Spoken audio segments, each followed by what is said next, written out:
selama 1 jam ke depan sampai nanti pukul 6 sore program ini hadir di ruang dengar kita bersama-sama. Dan mohon maaf atas keterlambatannya karena ada sesuatu dan lain hal, tapi tidak mengurangi jawaban untuk tetap bersukacita dan bersemangat di kesempatan sore hari ini. Di studio sudah hadir Ibu Salimah Tahiru bersama dengan Pak Ian yang nanti akan sama-sama kembali sharing dengan jujur semuanya. Selamat sore Ibu. Shalom hambanya, selamat sore, amin. Sehat-sehat ya Bu ya? Yes, ya. Amin, amin, amin. Baik, tema apakah yang Ibu akan ambil dan sampaikan ke jujur di program Happiness Moment sore hari ini? Pelayanan bukan pelarian. Itu namanya seru ya. Mungkin ada yang lari dari pelayanan atau yang pelayanan jadikan pelarian. Bisa. Atau lagi lari. Haleluya. Baik, silakan bisa akses live streamingnya di lovejogja.online dan juga terbuka di line interaktifnya di 085311665300 di 085311665300 dimanapun Jogja berada. Silakan bisa akses live streamingnya dan kita akan dengarkan sama-sama sharing dari Ibu Salin bagaimana pelayanan bukan pelarian. Silakan Ibu. Yes, amin. Mari kita berdoa bersama-sama. Haleluya. Segala puji, syukur, hormat, dan kemuliaan kami kembalikan bagi Tuhan yang mempercayai kami segala sesuatu. Berikan kami kuasa, berikan kami otoritas Roh-Mu, dan oleh karena itu kami minta urapan yang baru mengalir. Tajamkan telinga roh kami, apa yang kami dengar, Roh Kudus mengartikan lebih jauh lagi apa yang kami baca. Terangilah Tuhan mata hati kami untuk mengerti lebih jauh. Hari ini, waktu ini punyamu, mari Engkau ambil alih seluruh hidup kami. Kami persembahkan tubuh, jiwa, roh, hati, pikiran kami ke atas mezbah Tuhan sebagai persembahan yang hidup, yang kudus, yang berkenan. Diberkatilah kami yang datang di dalam nama Tuhan Yesus. Haleluya. Amin, amin. Iya, bertemu dengan saya kembali dalam acara khusus setiap hari Jumat, Happiness Moment. Dan hari ini saya bicara tentang satu tema yang luar biasa ya, pelayanan bukan pelarian. Apa yang dimaksud? Dan kita semua tahu bahwa pelayanan itu bicara tentang keseriusan. Amin. Pelayanan bicara tentang hati hamba. Pelayanan bicara tentang satu ketulusan. Dan ini yang saya mau bahas buat kita. Karena waktu kita semakin serius kepada Tuhan, semakin tulus melayani Dia, dan semakin sungguh-sungguh untuk memberikan hati kepada Dia, saya percaya saudara akan dipakai dengan luar biasa. Karena begini, kadang-kadang kita lupa kalau promosi itu milik Tuhan, bukan kita. Jadi kita nggak boleh kejar promosinya. Nah ini saudara ya, yang kita kejar adalah apa? Perkenanan Tuhan.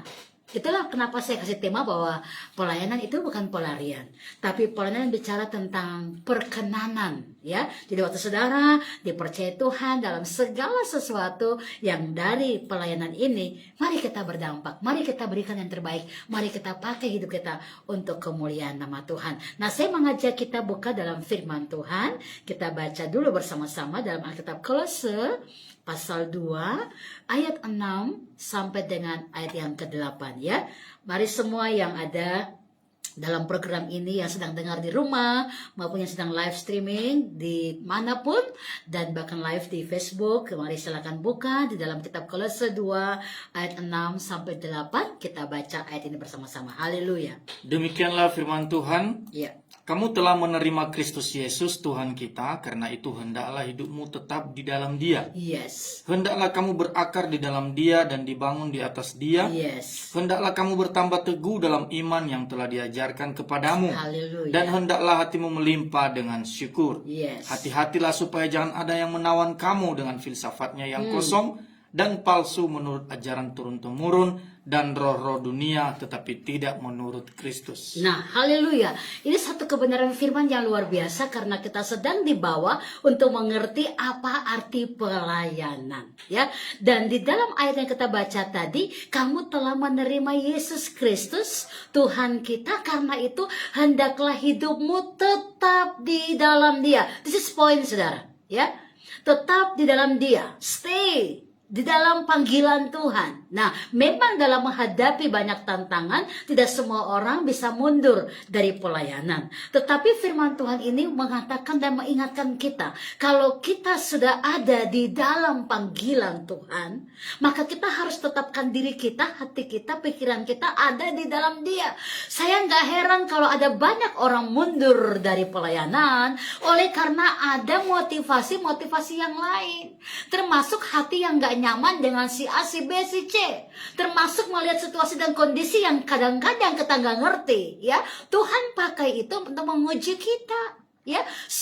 situasi yang terjadi sebenarnya nggak ada orang yang minta bahwa dia akan melewati semuanya akan baik-baik, nggak ada masalah. Tidak ada yang minta seperti itu. Semuanya mau ada kehidupan yang luar biasa di dalam Tuhan. Artinya tidak ada masalah. Tetapi kalau Tuhan izinkan saudara harus terproses dengan situasi dan kondisi, ya, apakah saudara mengambil keputusan untuk meninggalkan pelayanan? Waktu saudara dihadapkan dengan satu kondisi di mana Tuhan sedang bentuk kesabaran saudara, dan saudara nggak paham apakah saudara akan meninggalkan pelayanan. Pertanyaan-pertanyaan ini terlalu banyak untuk saudara harus renungkan, saudara. Ya, waktu saudara tidak suka dengan semua keadaan dan situasi, termasuk orang-orang yang mungkin Tuhan bawa mempertajamkan kita karena manusia mempertajam sesamanya, ya. Wow, ini saya bicara serius. Come on, saudara ambil waktu untuk serius dengan firman Tuhan, karena saya terlalu percaya firman Tuhan selalu baru setiap hari. Amin. Dan waktu dia membuka kebenaran firman, dia tahu bahwa kita sedang dibawa dalam kehendaknya. Dia lebih tahu sebelum kita minta, itu maksud saya. Nah, oleh karena itu kita belajar untuk melihat.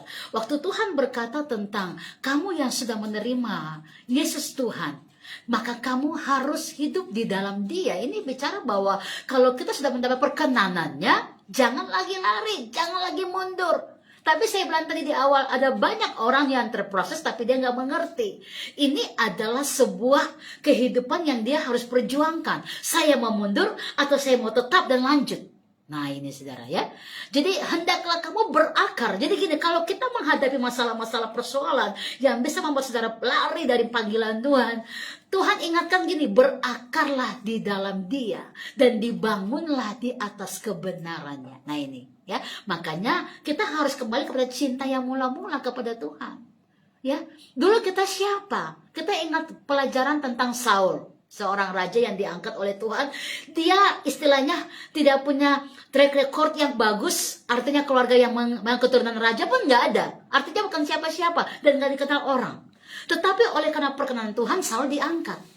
Tapi dalam perjalanan jadi raja, dia lupa siapa dia yang bukan siapa-siapa tadi yang Tuhan angkat. Lalu dia mulai menyalahgunakan otoritas ilahi yang Tuhan percayakan sebagai seorang raja dan otoritas kedudukan sebagai raja sendiri. Lalu dia mulai ingin berniat jahat untuk membunuh orang, membunuh hamba yang diurapi, yaitu Daud. Dia mulai nggak mau dengar Samuel, hamba Allah. Ya, waktu Tuhan berkata, kamu akan kuberikan kemenangan, tetapi Saul, kamu harus tunggu sampai hambaku datang, kata firman Allah itu. Tunggu sampai Samuel datang dan dia akan membakar semua korban bakaran. Lalu kamu pergi perang. Karena waktu korban bakaran dibakar, kamu akan memperoleh kemenangan. Tetapi Saul nggak taat kepada firman Allah itu, saudara. Dia merasa bahwa dengan kekuatan kedudukan sebagai raja, dengan otoritas yang dia punya, udah siapa sih Samuel? Nah ini hati-hati. Hamba Allah itu terlalu luar biasa. Mereka dikhususkan oleh Tuhan dan diurapi. Makanya kita bilang, apa? Jangan mengusik hamba-hambaku yang diurapi. Jangan berkata salah tentang mereka. Jangan bicara salah tentang mereka. Apalagi berniat jahat dengan mereka. Itu maksudnya saudara. Karena mereka mendapat pengurapan khusus dari Tuhan. Dan itu hanya Tuhan yang berkehendak dengan mereka. Entah mereka salah, entah mereka benar, Tuhan yang berkehendak dengan mereka. Tapi mari kita belajar untuk melihat kebenaran yang luar biasa ini. Tuhan mau saudara melihat kepada kehendak Tuhan, bahwa waktu engkau mengalami Dia, engkau bertumbuh dalam Dia, saya percaya iman saudara akan kuat di dalam Dia. Dan waktu iman saudara kuat di dalam Dia, maka engkau akan melihat kepada kehendak Tuhan yang tajam. Untuk apa dan mengapa saya ada sampai hari ini. Ya. Nah, waktu Saul mulai berontak dengan tidak mau dengar kepada kehendak Tuhan untuk Samuel yang membakar korban bakaran, coba lihat. Dia pakai kekuatan, dia pergi perang. Apa yang terjadi? Dia kalah, saudara.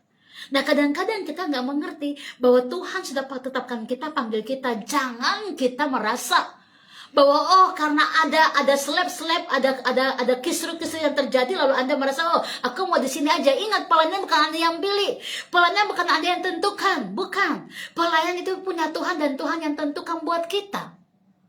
Coba beberapa hati yang ada ini, coba kita koreksi. Apakah kita terlalu sombong, terlalu egois? Apa kita terlalu banyak iri hati juga? Masih ada persoalan-persoalan daging yang masih melekat.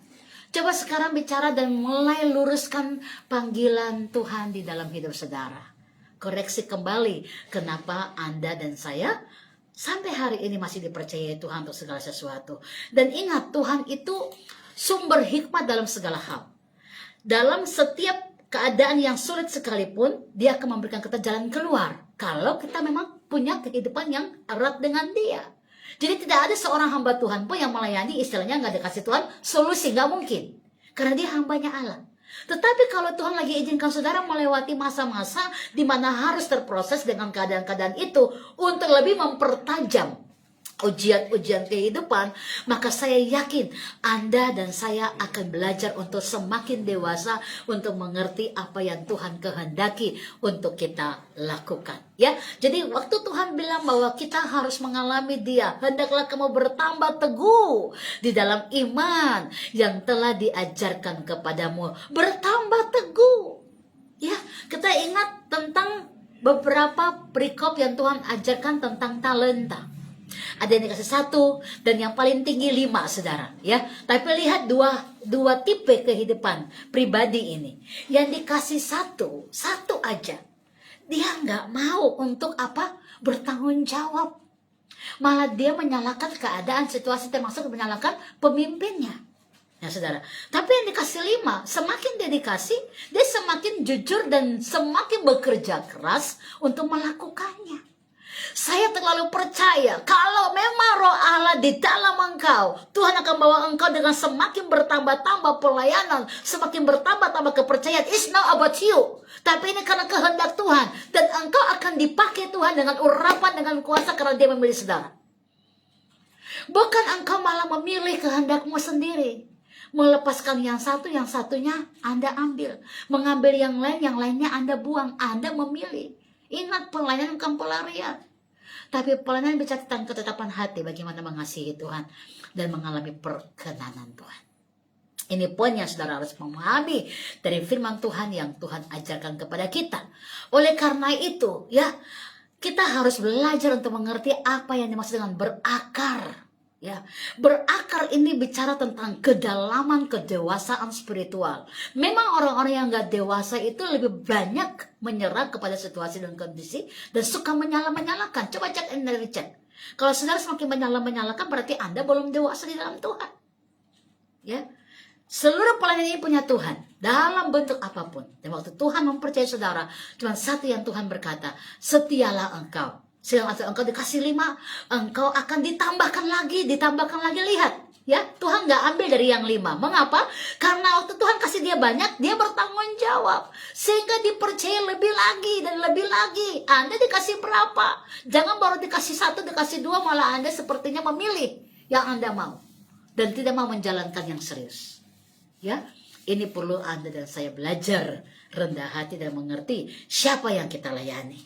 Ya, dalam suratnya ini saya melihat kepada dari Rasul Paulus untuk jemaat di Kolose. Paulus memberikan didikan yang sangat bagus, ajaran dan nasihat yang sangat dewasa untuk menghadapi keadaan samar, keadaan-keadaan situasi yang kita mungkin gak minta tadi yang saya bilang. Ya, tetapi Paulus mendidik mereka ke arah Tuhan, ke jalan Tuhan, supaya apa? Mereka berhati-hati. Dia menasihati mereka untuk apa? Tetap setia dan membangun hidup iman, membangun kehidupan yang layak di hadapan Tuhan. Ya, hendaklah kita tetap di dalam Dia. Itu pesan daripada Rasul Paulus. Artinya, apapun yang terjadi, situasi perasaanmu jangan engkau bawa untuk mengukur betapa besarnya panggilan Tuhan dalam hidup saudara. Kerelaan hati itu paling penting, ya.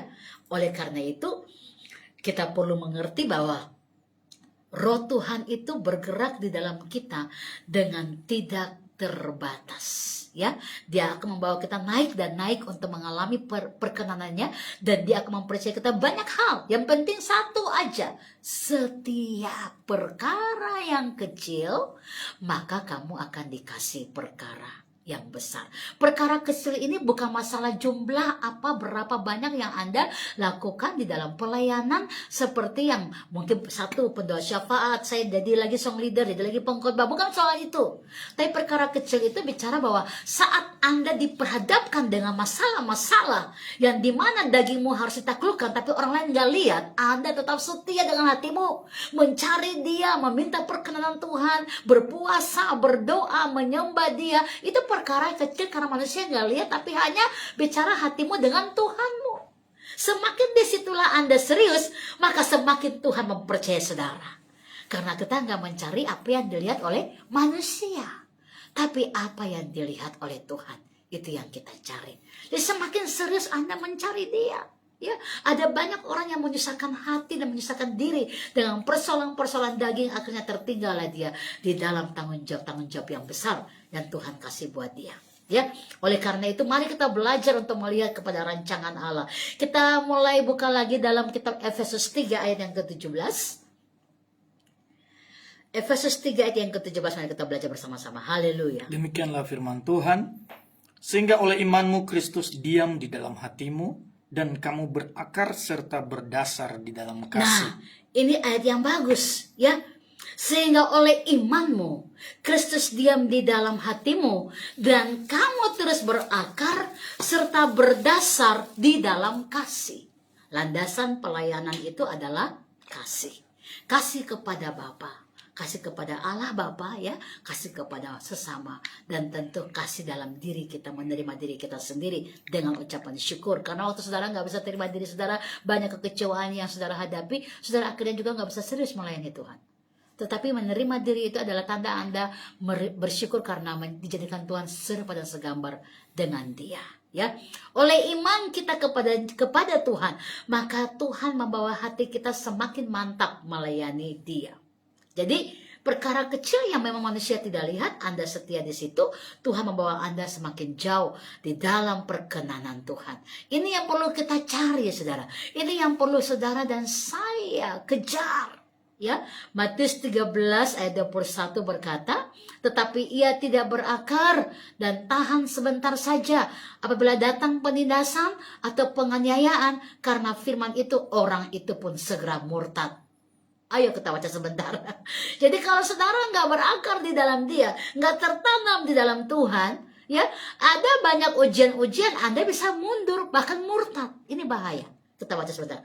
Matius 13 ayat 20 dan 21, ya. Kita baca ayat ini. Matius 13 ayat 20 dan 21. Demikianlah firman Tuhan. Benih yang ditaburkan di tanah yang berbatu-batu ialah orang yang mendengar firman itu dan segera menerimanya dengan gembira. Tetapi ia tidak berakar dan tahan sebentar saja. Apabila datang penindasan atau penganiayaan karena firman itu, orang itu pun segera murtad. Nah, kenapa ayat ini disampaikan sebegitu? Karena batu itu bicara tentang kekerasan hati. Batu juga bicara tentang penghalang-penghalang yang Anda tidak selesaikan. Anda membiarkan contoh kekecewaan terjadi, dibiarkan, ya. Membiarkan Anda sudah mendengar ada hal-hal yang salah, Anda membiarkan. Itu bicara tentang batu-batu penghalang. Nah, lihat, ya, benih itu jatuh ke situ tapi nggak bisa bertumbuh karena terhimpit dengan semua masalah persoalan yang dikeraskan oleh hati saudara sendiri. Kalau mendengar firman tidak bertumbuh, otomatis saudara tidak akan berbuah. Kalau mendengar firman Tuhan, saudara tidak mencerna dan minta Roh Kudus kasih pengertian, Anda tidak akan berbuah, apalagi berakar. Ya, makanya kebanyakan orang mundur bahkan murtad karena itu. Ya, mendengarkan firman tapi membiarkan banyak penghalang-penghalang yang terjadi di dalam dirinya sehingga dia tidak bisa mengalami Tuhan dengan leluasa. Mari saudara, kita belajar untuk mengerti kehendak Tuhan itu lebih kuat di dalam diri kita. Ya, belajar lebih dewasa, belajar lebih humble, belajar lebih benar-benar positive in spirit of God, ya, dan biarkan kehendaknya terjadi buat saudara. Hendaklah kamu bertambah teguh dalam iman yang telah diajarkan kepada kamu. Ya, dalam Kolose 1 ayat 23 dikatakan, ya, Alkitab menyatakan sangat jelas, sebab itu kamu harus bertekun dalam iman, tetap teguh dan tidak bergoncang, dan jangan mau digeser dari pengajaran Injil yang telah kamu dengar dan yang telah dikabarkan di seluruh alam di bawah langit, dan yang aku ini Paulus telah menjadi pelayanmu supaya engkau mengenal Tuhan. Bayangkan, ya, ini pernyataan Paulus kepada jemaat di Kolose untuk apa? Mereka melihat bagaimana perjuangan Paulus mendewasakan mereka. Makanya ada banyak ayat dikatakan ingatlah juga kepada mereka yang menyampaikan pesan-pesan itu, artinya ingat firman itu yang mereka sampaikan, dan ingat kepada orang-orang yang sudah membuat kita bertumbuh di dalam Tuhan, supaya kita semakin mengalami Dia. Jangan berpengaruh atau situasi keadaan itu membuat Anda menjadi gusar hati, lalu cepat-cepat berkata yang salah, ya, terburu-buru, itu bisa membahayakan kita juga dengan perkataan-perkataan kita. Dia belajar untuk tenang dan belajar untuk berdoa, belajar mencari Dia dengan kesungguhan hati, dan saya percaya kalau engkau sungguh-sungguh di dalam Dia, engkau akan bertumbuh dan mengalami firman-Nya. Ibrani 3 ayat yang ke-14. Mari kita baca ayat ini. Silakan dibuka. Ibrani pasal 3 ayat yang ke-14. Bagaimana kita sampai akhir tetap ada di dalam kehendak Tuhan, ya. Ibrani 3 ayat 14. Haleluya. Karena kita telah beroleh bagian di dalam Kristus, asal saja kita teguh berpegang sampai pada akhirnya pada keyakinan iman kita yang semula. Haleluya. Ya, jadi sampai pada akhirnya kita pegang keyakinan iman kita yang semula sudah kita terima sampai akhir segala sesuatu dalam dunia ini. Ya, kita didapati Tuhan orang-orang yang setia. Sebelum kita selesai sesi pertama ini, mari izinkan saya bertanya buat saudara, dan saudara bisa menjawab dalam hati saudara sendiri dan dengan Tuhan. Apakah sungguh-sungguh saudara sedang menggenapi panggilan Tuhan? Apakah sungguh-sungguh saudara melayani Dia setia bukan karena A, B, C, Z dan yang lain-lain? Dan yang terakhir, pertanyaan ini, apakah sungguh-sungguh engkau mengenal Dia dengan iman yang teguh? Stay tune, kita akan kembali sesi kedua. God bless you.